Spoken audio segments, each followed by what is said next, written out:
So we see the dice roll. Yeah, the dice roll set was 9, and then is that 6 or the 1? I don't know. You never know. It's you true. can never tell. I'm gonna go with 1. Yeah. Okay. Because why not? Oh no, because sometimes the symbol is 6. Anyway, we'll see. We'll see who gets to go first here. So yes, we have Oliver Parle from New Zealand playing Paleozoics, and Leo Chen from China playing Mermail. So, you know, super serious matchups now today. If we can get any more crazy decks going on, then we definitely will. Okay, maybe he's not playing. Okay, we have the wrong deck list in front of us. Aha, okay, here we go. Leo Chen's playing Mermail. And Oliver Parle. Oliver Parle. He's playing Paleozoics. Here we go, okay, that was confusing. That was confusing.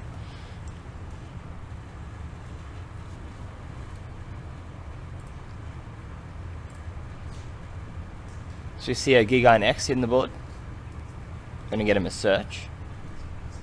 Searching a B. Ah, yeah, my bad. So yeah, he's actually playing ABC's, not Mermail. Whoops.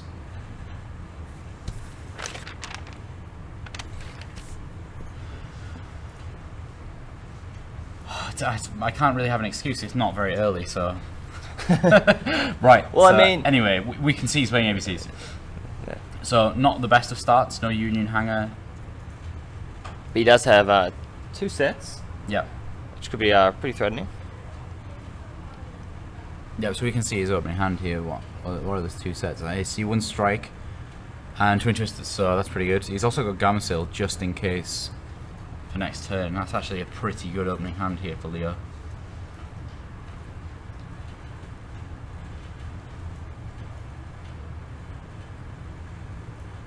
And Oliver has this bunch of traps. Pretty standard. Right, yeah, well, as expected. Yeah. He does have a D barrier and a strike, or a dimensional barrier. No fear of straight flush.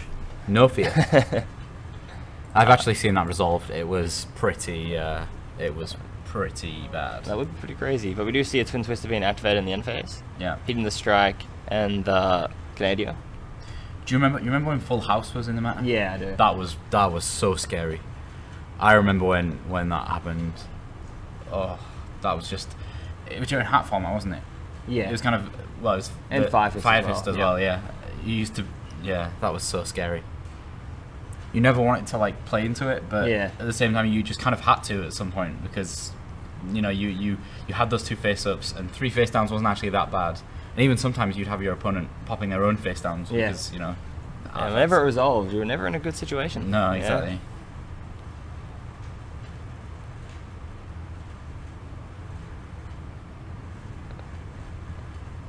So we see Dynamiscus being activated. Yeah, he's gonna hit that again. He's going to chain Canadia. And discard another copy of Dynamiscus. Yep, so now and he's being just able to filling the graveyard. Yeah, being able to banish the Giga X. Yeah. It's always a nice place for it to be. Oh, where do I put the banish pad? Okay, our judge is just making sure that everything is in order.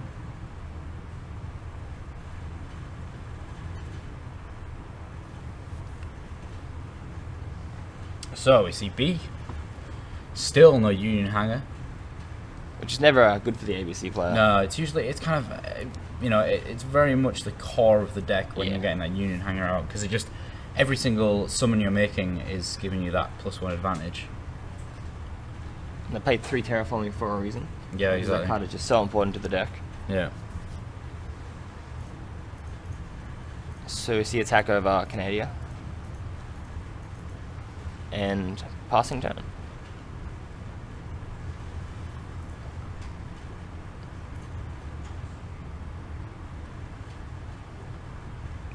Okay, so both players here just establishing a bit of a game state.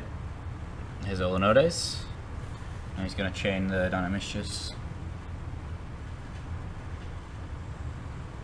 So yeah, we don't know what Oliver's other face down was, but it's certainly... I believe that might be Dimensional Barrier. Okay, then... I think, yeah. he could, in quotes, waste the dimensional barrier to get another Paleozoic out to at least get some steam going. Which might be worth it because Leo does have only one card in hand and only one monster on the field. Yeah, so it might be just like a single totally awesome Yeah. could be this like kind of sealing his fate here. So so it's just something to mention for this game. I've been asked that I have to, big thanks to the guys who compiled the kind of Hall of Fame spreadsheet for Australia. So that's going to help me a whole bunch today, finding the top players. So that's Marcus Wheeler and Bowden Temnik, Jono Ritzau, and then Yowie as well, Yowie Zhang. So thanks, guys. So we did see the dimensional barrier being activated, and Totally awesome. Yeah. So certainly not a waste. Probably called like pendulum or something.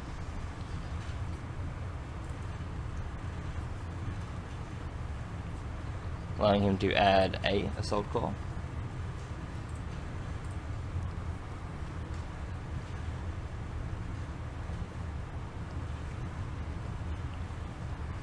Yeah, so he's getting pretty close to being able to make a Dragon Burst here, which would be huge depending on what Oliver's hand is right now. Because if that's like another strike or any sort of relevant back row, yeah, then he's in a bit of trouble. So we do see a set being done. This really could go either way based on what this back row is. So he will be able to make ABC Buster Dragon this turn if he so wants to. Yeah.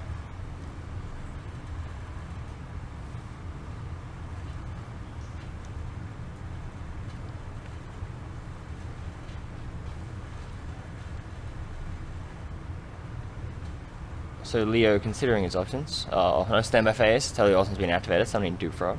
Yeah. So just more food for that. Surprise, no Swamp Frog. Oh, it's so he can only attack Duke Frog, of course. So that is a good play. So if ABC Buster Dragon does hit the field, he'll only be able to attack the Duke Frog. As we see, Terraforming being activated. So this is kind of, I wouldn't say comeback time by any means, but I think Oliver has to negate this here. Not that it's going to provide him much use on his side of the field, just that it was going to be so vital to Leo's game plan here. But he lets it go. Which means his back row might be pretty good. Yeah, I think that's kind of, it's got to be, doesn't it? Okay, so shuffles the deck. Because the ABC Dragon won't be able to attack over the Totally Awesome here unless he has... Oh, but then he can activate that normal summon, so maybe he should have negated it. Okay, so we're just having a bit of difficulty activating this card here. Oliver is deciding whether that's okay or not.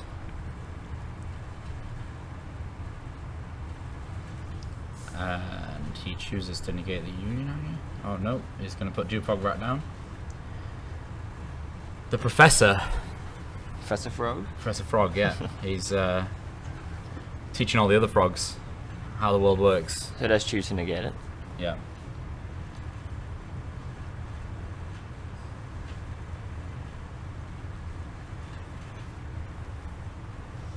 So just a bit of questioning going on here between the two players. Just checking if Duke Frog will be able to search. Yeah. So what do you think?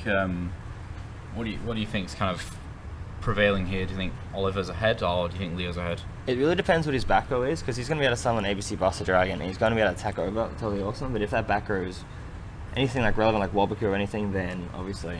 Yeah, completely agree. Yeah. I think it is quite reliant on what that back row is. Because he was in a good situation, but then he did have to negate the Union Hanger, or he would have been in a bad situation. Yeah.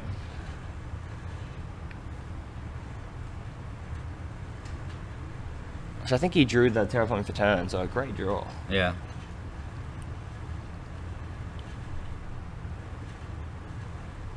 I think they're just discussing about Duke Frog and whether it misses timing or not.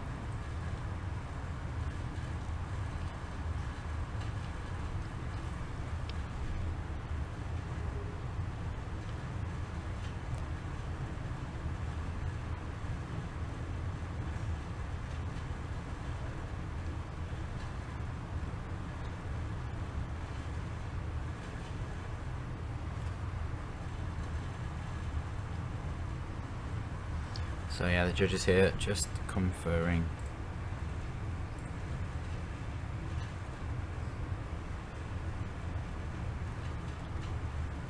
So it'll be interesting to see what Leo does have in his hand right now. He does have an ASL core.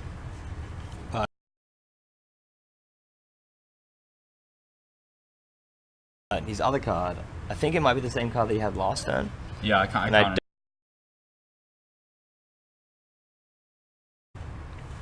The best he can work with. But he does have access to ABC Dragon, so that's probably going to be what we're going to be seeing. Yeah.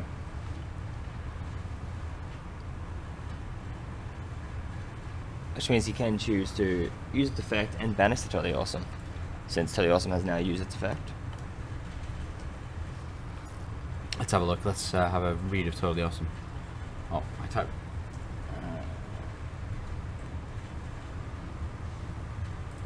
Let's have a look exactly what it says. Yep, so it is the cost to send. So I think they've resolved it, and he's not going to get the effect. He does have Dimensional Barrier, so that's huge. Yeah, that is pretty good. You can just call Fusion and then not worry about Dragon Buster at all. So that's a huge play right there. Yeah, really, really big. So that was one of those back rows we were talking about, really.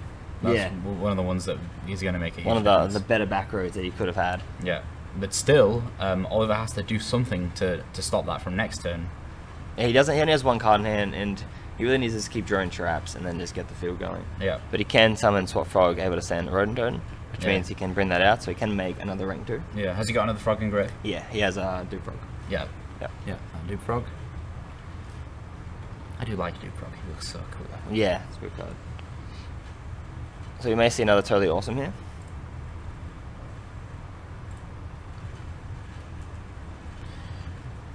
Yeah. Wow, that's a pretty good card to top deck. That is a very good card to top deck. Banish to 10, draws 2.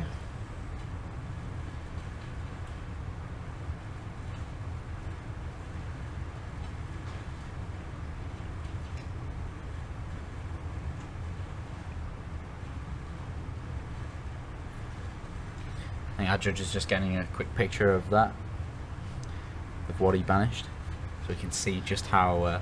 Always good to know. Yeah, just how many cards he kind of took away from See what himself. situation he's put himself in. Here we go, so we can see quite a big chunk of monsters I see in there. He did. No, only 2. He did banish 2 of his Paleozoics, which is probably That's actually probably very that's happy a good about. thing. Yeah, that's a good thing. He did banish a Reckless Greed, and that's quite a lot of Paleozoic cards that he banished, like 4 Paleozoic cards. He did lose a Rodentone, but he does have one engraved, so you probably won't be too upset about that. Yeah, no, I think I was kind of smart to get that. Well, it was the regular line of plays, but you know, getting that Rodentone in the graveyard before playing Desires is always good, because if you banish all of them, then you're really at a big disadvantage.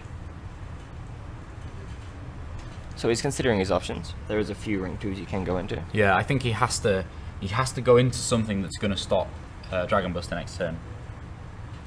Well, he has Totally Awesome, which you can negate it, but it can be attacked over. So at that point, if he just summons Dragon Buster and just like attack over Totally Awesome, attack over Totally Awesome again.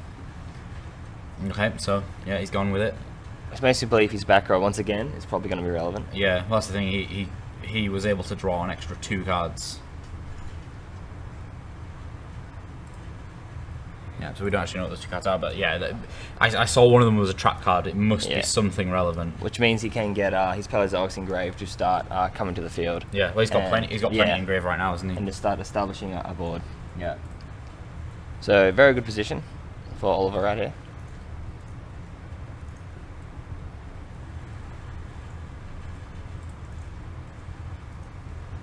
Yeah, Dragon Buster still has, so even if it is a Canadia, the Paleozoic Canadia, Dragon Buster still has 2800 defense, so it's not like Totally Awesome's gonna be able to attack over it.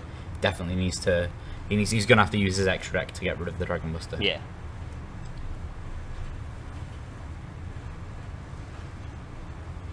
Yeah, I'll see. That's kind of, you know, he's had quite a bit of time to plan this kind of attack, defense. From the Dragon Buster. Summoning the Dupe Frog, which means ABC Dragon can only attack the Dupe Frog. Yeah. So that's one good way of kind of temporarily dealing with it. But he does have an assault call in hand, so Yep. he does have a way to get. Oh no, he can't even get overdue frog because it is. No, he can't get defense, overdue frog with assault call. No.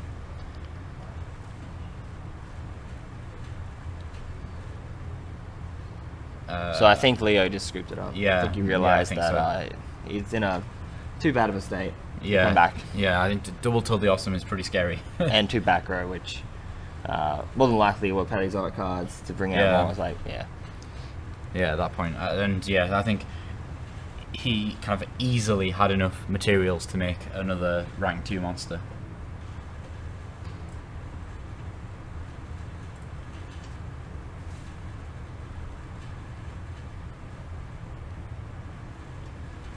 So going into side decks, Oliver has Ghost Reaper and Winter Cherries,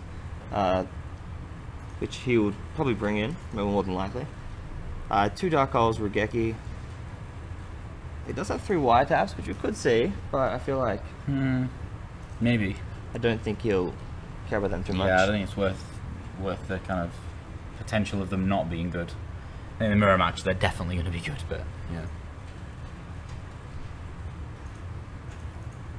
But Winter Cherries definitely coming in. Get rid of that ABC Dragon. More than likely Winter Cherries and possibly like Dark Hole Regeki. Yeah. Is what I see I'll bring in. Yeah. And for Leo, so he does have Pot of Quiviness or Quiviness. It's a very hard word to say. Acquisitiveness. Acquisitive. All right. Pot of acquisitiveness. I must say it's a bit of a long word. Bit of a long one, but yeah, still I think it would be a good idea to put those in. Definitely a good idea to put those in. Union Scramble as well. Loads of different people playing Union Scramble. Yeah, it's a very good card. Yeah, it's kind of, it's not amazing, but it's in the right situation it can just it can be a blowout. In general, it's not. I should have said in general it's not like amazing, but in general, in very specific situations you can just outright win. Yeah. And one of my favourite cards of all time, actually, the Exceed Encore, I absolutely love it. I haven't seen that card in a while, so that'd be, I specifically remember winning I'm in a regional. I could have just been like a winner box tournament, but I remember winning a tournament on this, and my opponent got really mad. He was like, "Who plays that in this format?" And I'm like, "Well, I just won with it. Why you're telling me that I'm playing a bad card?" Yeah, I think it was during Hat format. I played it right at the start, just because I picked up loads of them because I really liked it. It looks pretty cool. There's just so many reasons. TCG exclusive as well. So I would like to see that come in, just because I haven't seen that card been played in a very long time. Yeah, no, I think it will. I think it will. It's a great way to deal with Totally Awesome, because you can't negate it. Yeah. Exceed Encore just can't be responded to. So yeah, there's a bunch of really cool side deck options here. I can see Oliver getting very confused if his opponent plays Encore.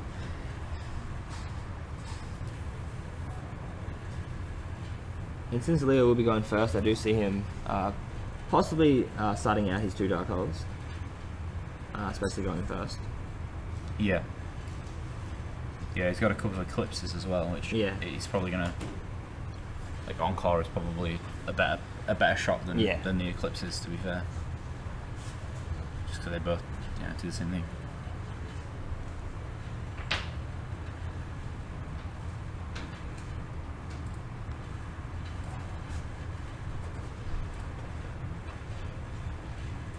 So are both these players X1 or X2, do you know? So they were around table, I think it was like 21 or something. So that would probably be like X1. Yeah, X1. At the very least X1. Yeah.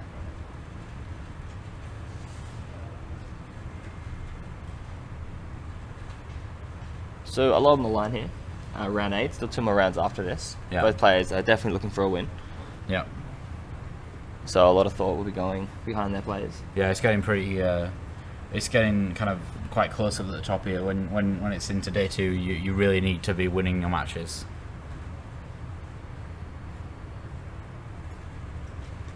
Especially when you get to X1 is pretty pretty questionable. Yeah. If you want to get any, if you really, really want to be in the top cut. I think I sat and worked it out yesterday. So there's going to be, I think it's going to be something like 10 players on X1.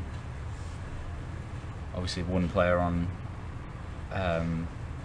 XO, and then 44 players on X2. This is assuming no draws. Yeah. So if we're cutting to the top 32, there's only like 16-ish spaces for X2s.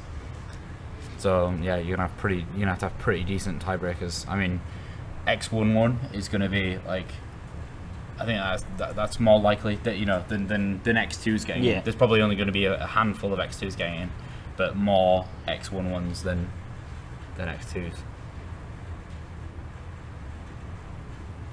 So we are done shuffling and about to go into game 2. We love all that, don't we?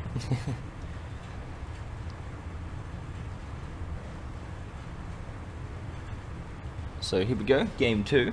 Yep, Leo probably going to go first. Hoping to open up the Union Hanger or the Terraforming. Yeah, I think his Union Hanger was just a little bit late. Yeah. During the last game. That's always a good start. Photon Thrasher. He doesn't have, we can see the hands now, we just got them in. And he doesn't have Union Hanger or Terraforming. He does have 2 Max Cs. Double Max C, wow. That's a little bit rough. And he does have the Twin Twister and the Sea Wyvern. Yeah. As you see, Oliver summoning Swap Frog. Oliver's actually got a really good hand. Oh, and he's got Swap Frog as well. That makes that hand even better. So yeah, the Ronin Toadin's in a safe place, and then he's going to play Pot of Desires. And even if... Actually, he could play Pot of Desires first, because he has Paleozoic Leech earlier. So pretty much this Pot of Desires probably would be like no fear. Yeah. Really. Yeah, because he knows that he can just add whatever he needs back. Yeah, exactly. Any of his key cards that get sent away.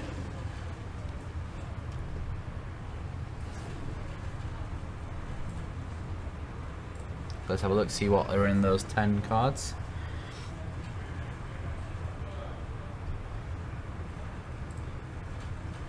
So once again, he does banish both these other copies of Pot of Desires. Wow, that is really good. That is.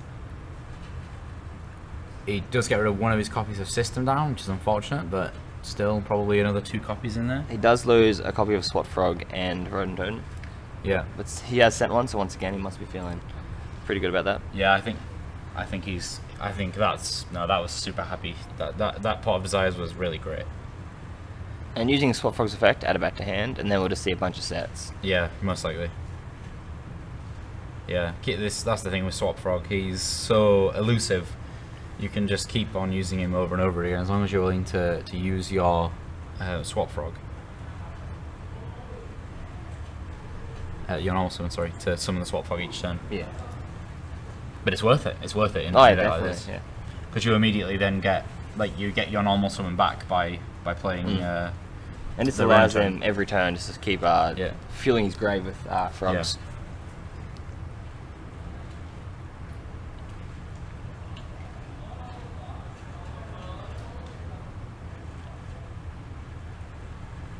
So he's trying to choose which 5 he would like. So once again, a nice straight flush here would do a lot of work. That would put a lot of work in, yeah.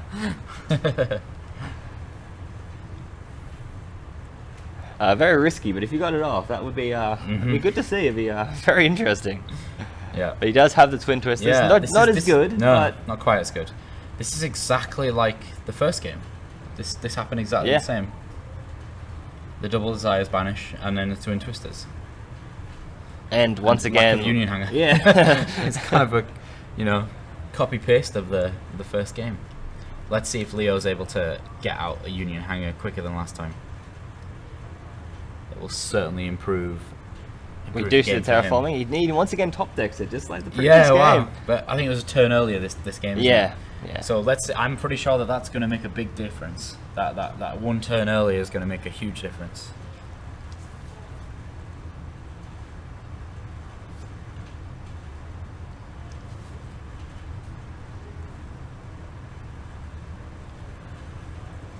But does he have Olenoidus to pop it?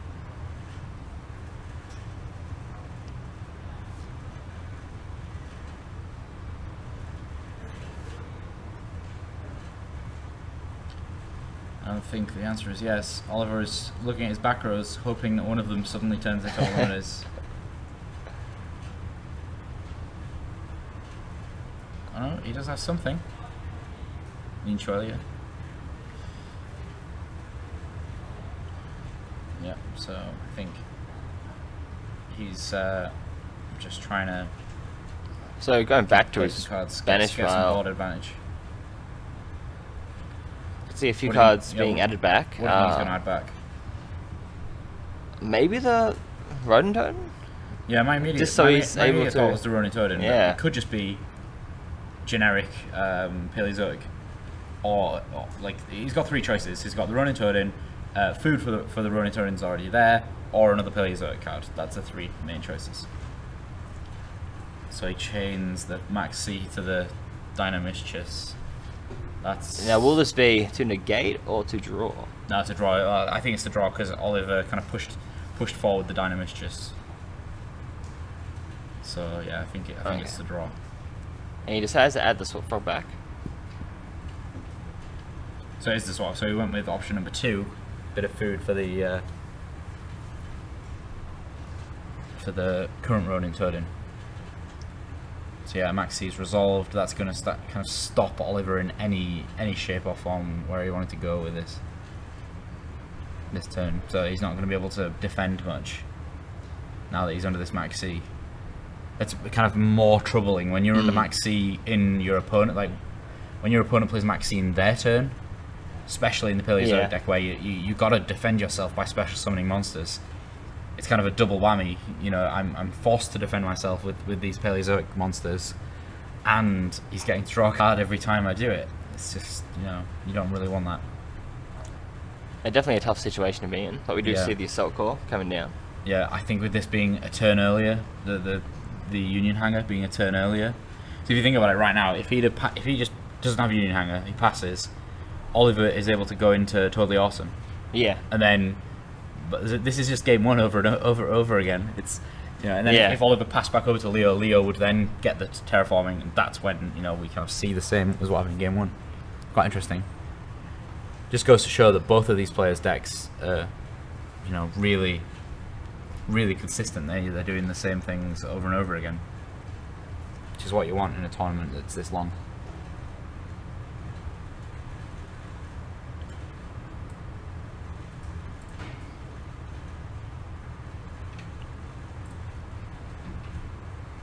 So we will see rank 4 play being played, but Oliver's back row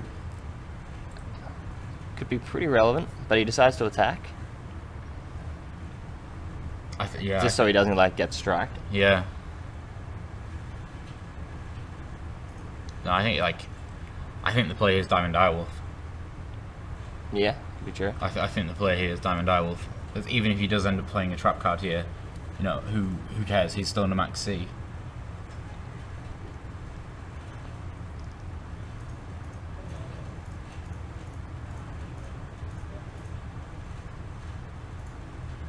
So we actually see a Dweller Okay, coming Dweller, down. that's interesting. That's very interesting. So he's going to be able to stop. I don't think Dweller's very optimal against Paleozoics. Because like, it's hard, because you have to like chain, you have to do the chain properly, or you can't just... But even then, if you do the chain properly, at that point they've already played the Paleozoic monster. That is true, yes. You gotta- well then if he you gotta activates block one, you if he gotta block a activates trap. if he activates a trap, that's set, he can chain Dweller then. Yeah, that's the like the best one, way to do it. yeah. Yeah, I guess.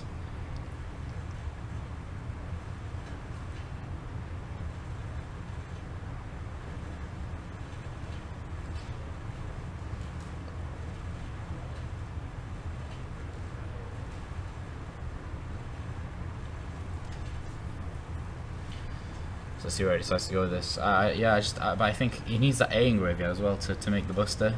Yeah. So it's...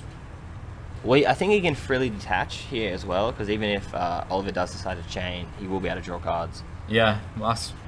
Yeah. I don't know. I'm a little confused about the Dweller. I think it was much better to go... Like, I think Dweller's a little riskier. Yeah. I think the safer option was simply to, you know, go the Diamond Direwolf, take out more of the back rows. But he does have everything he needs, or once he detaches the A, He will have everything he needs for ABC Buster Dragon. If he decides to do that or not, we'll have to see. So sets one and passes.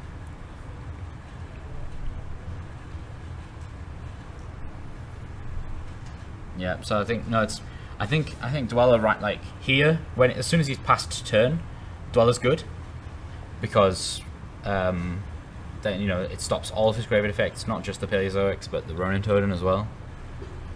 But still, I would have liked Dragon Buster. Yeah. Well, you can chain a trap now and then chain.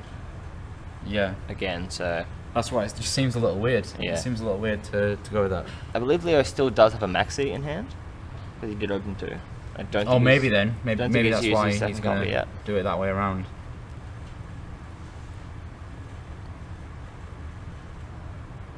It's quite interesting. I think this is the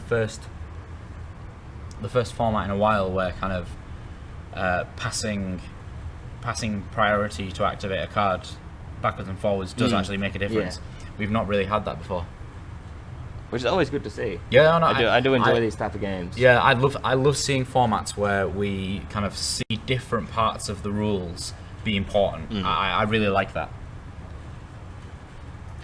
So you see the maxi being activated, letting him draw a card. Yeah. So that's once again a lot of pressure on Oliver here.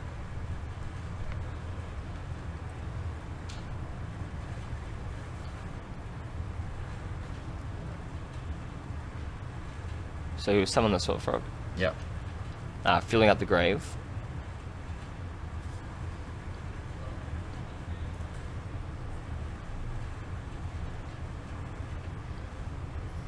Yeah, but it's still even now he's kind of running out of Paleozoic monsters in his graveyard. Yeah, I think and since he's under Dweller now, he only has one play to make, really. One rank 2 play.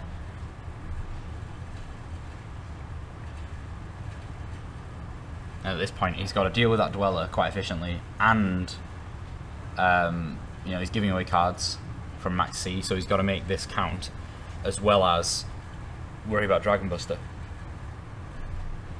He's got to worry about that next turn.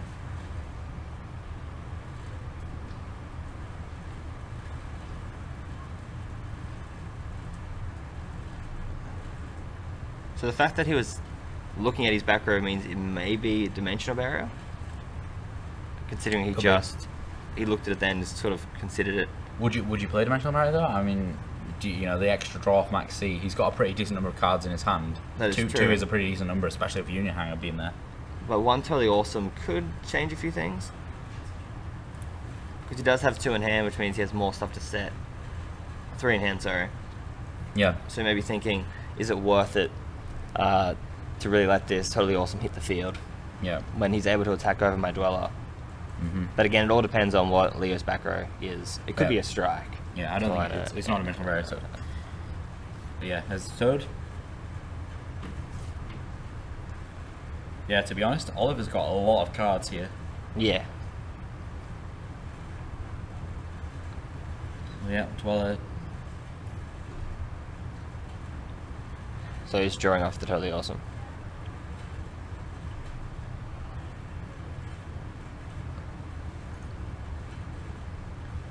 Yeah, I just think Diamond Die will put him in a little more impactful there to take out those back rows, but anyway.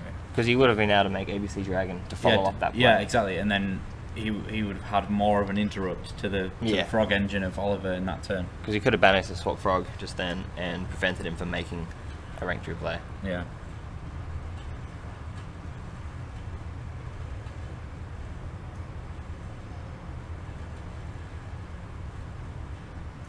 But still, Leo got another card off Max C, and he's going to get another card from his natural draw phase here. So we do see 4 set though, so that's definitely going to put Leo on a lot of pressure. Yeah. That is a lot.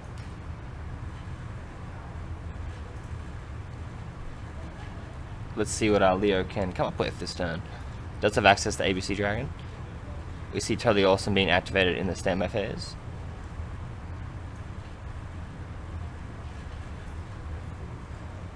Seeing the Duke Frog come out. So once again, not being able to attack the Totally Awesome this turn. Yeah.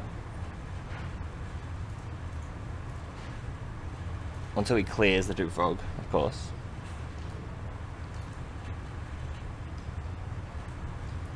Yeah, I don't think he's going to be able to do it here.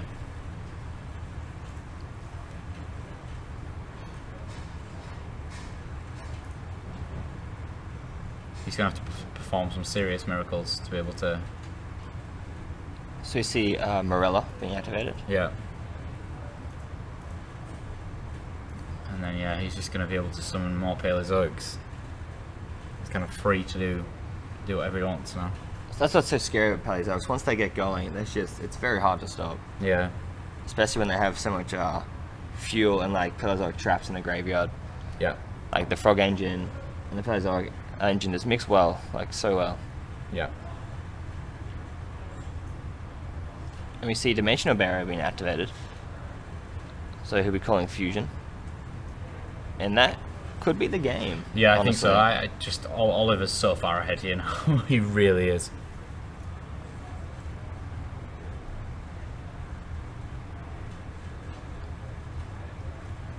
But he does have the gadget, so he can make rank 4 play. But I don't know if it matters because he can Totally Awesome right now. I think he should just Totally Awesome. Because Silver Gadget won't get a secondary effect. Because it can only use one effect per turn.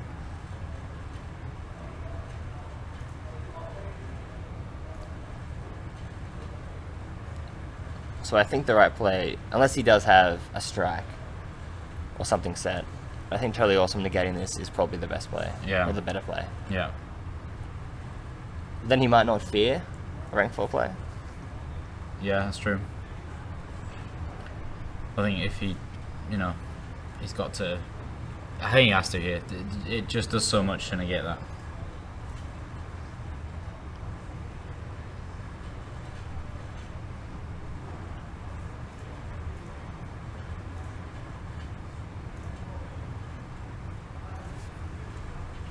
So he's actually chaining Torrential Tribute.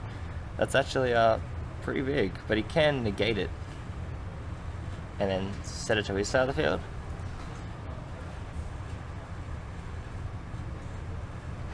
That's actually a pretty good move. Well, he did activate Totally Awesome to negate the Silver Gadget, and then he chained Torrential. Wow, so that's actually a pretty good play. That's a big play. And all of these Paleozoic traps do get banished, so... Yeah. Doesn't he still have the material for Dragon Buster? He declared fusions with Dimensional Barrier. Oh, did he? So Okay. he is locked out there, and he has used his normal summon, so... He's going to want to hope that he's card in hand. Yeah. Oh, he's 2 cards in hand. Yeah, I got something to go with. Yeah. He's not playing the Brilliant Fusion engine, so it's not like he can kind of Brilliant Fusion and then make a secondary normal summon. And he can't even use Instant Fusion if he happens to have it in his hand. Yeah. So we see Sword Frog being added back. I think he's a bit of a loss here. I don't think there is a card in his hand that would make a big difference here. He does have the Photon Thrasher, so he can make board presence. Yeah, still not. I don't think that's not a huge. Yeah, it's not the best, but it was well executed, that play. Yeah, I think so. That was really smart with the Torrential Tribute. So showing that this game isn't done yet, but it's still not looking the best for Leo.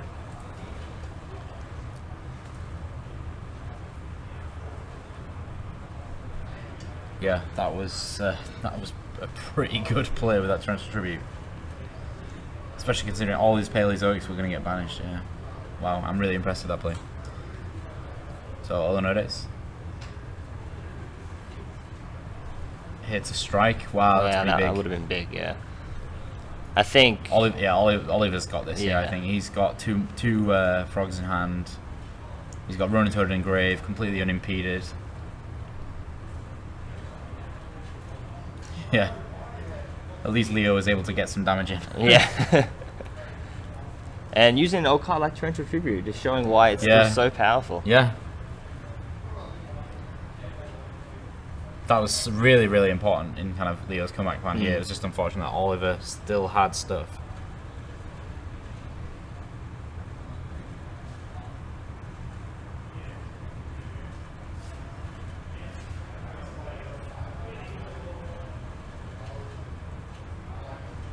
So he's weighing up his options here.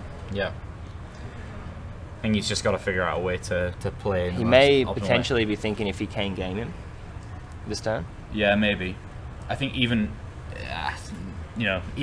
gaming him would be just being able to make a few X-Lead monsters here. Because you could set up a defensive board, but I think if you can go for the final shot, you would take it. Yeah, you should.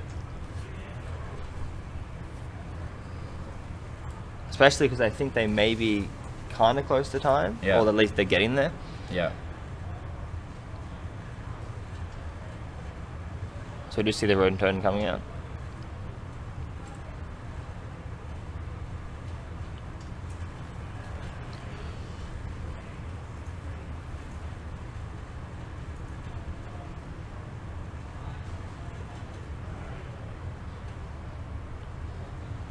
So, looks like Duke Frog is going to be summoned.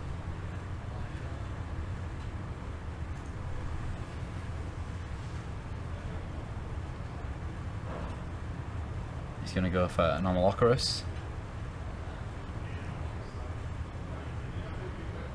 Yeah, I think that's the best one to be able to play with here. Just get rid of that Thrasher straight away. And he's got the potential to get rid of the Union Hanger next turn. But does he have enough to stop the ABC Dragon from coming out? Yeah, I'm not too sure. I'm a little bit sensitive here with this. I don't know if have we seen one being summoned this round yet? Dragon Buster. No, we haven't seen it at all. Without even Winter Cherries being activated. No, exactly. I think he should have gone for Opabina first. I think he needed to go for Opabina first. It depends. Okay, yeah, no, that's fine. If he doesn't need Opabina if he's got another one, it is there.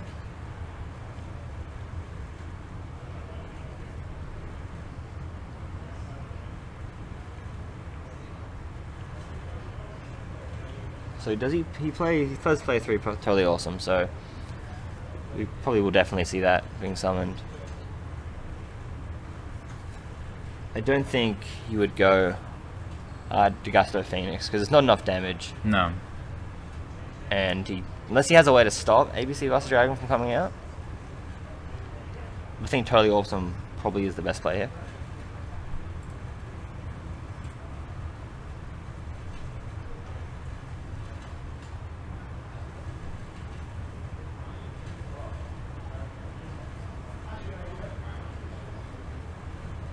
Yeah, so he's still just deciding exactly where he wants to go with this.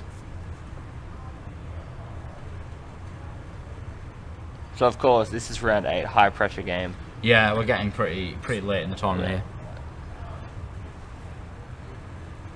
So just really thinking over his options. Yeah. High pressure scenario. Does go with the Totally Awesome, it looks like. He is still thinking about it. Yeah.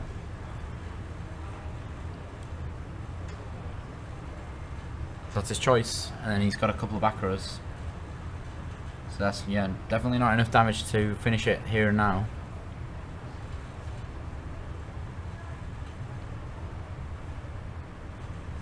And I've just been told that's time on the round.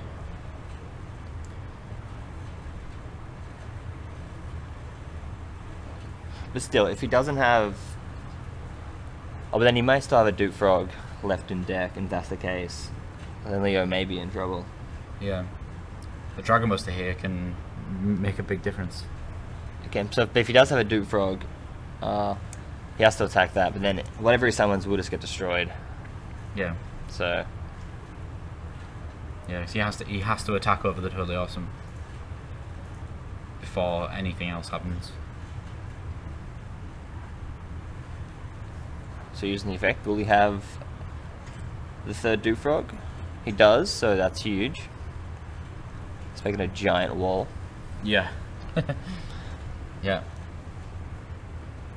The Professor Frog always protects his students.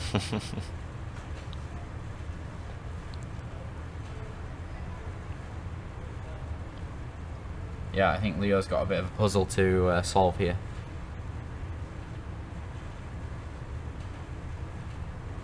Let's see if you can make it. Let's see if you can get there.